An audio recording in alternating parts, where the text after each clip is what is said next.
I should have known something was wrong the moment I got that text. Just 3 words. It's happening today. No context. No warning. My heart thudded. A cold, sinking weight settling in my chest. I stared at the message on my phone over and over, trying to make sense of it. Who was sending it? And why did it feel like a punch straight to my gut? It didn't take long to connect the dots. My sister, my own blood, had always been a whirlwind of charm and ambition, but never in a way that hurt anyone, at least not intentionally. But now, a tiny seed of dread sprouted in my mind. She had always been slightly envious of my work. The $1.5 million lab I had spent years building, night after night, scraping together every resource I could find, had become my life. And suddenly, it felt like she had schemed her way inside it. The first signs were subtle. A casual comment dropped during a phone call. You know, your lab would make the perfect event space. I laughed it off at first, joking about renting it out for birthday parties. But then came the missed calls, the cryptic texts, the hushed conversations that stopped the moment I entered the room. I tried to tell myself I was imagining things. Paranoia is easy when you live for your work. But a small voice in my head refused to be quiet. Then I drove past the lab one morning. The security gates were open. That alone would have made me uneasy. But what I saw next stopped me cold. Rows of chairs, floral arrangements, a pristine white archway where I had installed my most sensitive equipment.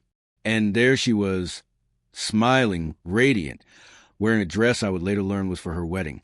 My sister, in my lab, my $1.5 million labor of love. I felt my chest tighten, my hands trembling on the steering wheel. Memories flashed through my mind.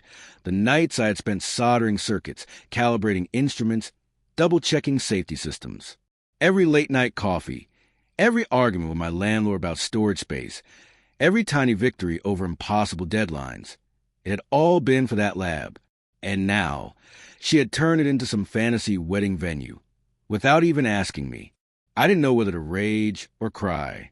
I parked down the street and watched through the glass walls, trying to reconcile the woman I knew with the sister who had become a stranger. When I finally confronted her, my voice barely contained the trembling. How could you do this? All this work, my life gone. Her face softened, but her words cut deeper than any scream. I didn't think you'd mind. It's just for a day. Everyone will be impressed. I wanted to celebrate. Us, the family, your lab. It's special, isn't it? Special. My brain screamed in denial. My sister saw it as a special event. I saw it as a betrayal, a theft of years of dedication. I wanted to shout, to punch a wall, to tear down the floral arch and scream her name until she realized what she had done. But beneath the anger was a painful truth. I couldn't undo the hours, the love, the sweat that had built that space. Not in an instant. I spent the evening walking to the lab, now a hall of strangers dressed in fine clothes, champagne in hand. My footsteps echoed in the space that had once been mine alone. Every glass, every laugh, every flash of a camera felt like a betrayal stitched into the walls. And yet, for the first time, I noticed something strange.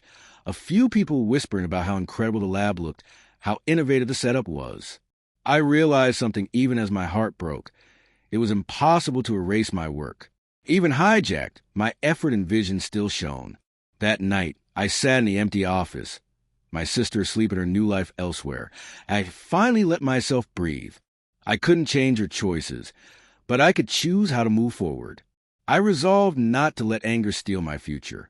The lab wasn't just a building. It was a testament to my perseverance. I might need to reclaim it, restructure it, perhaps even forgive her in time, but I would rebuild my ownership of my life, not through confrontation, but through action. It was a quiet moment, yet it carried a weight I hadn't felt before. Painful, yes, but also strangely liberating.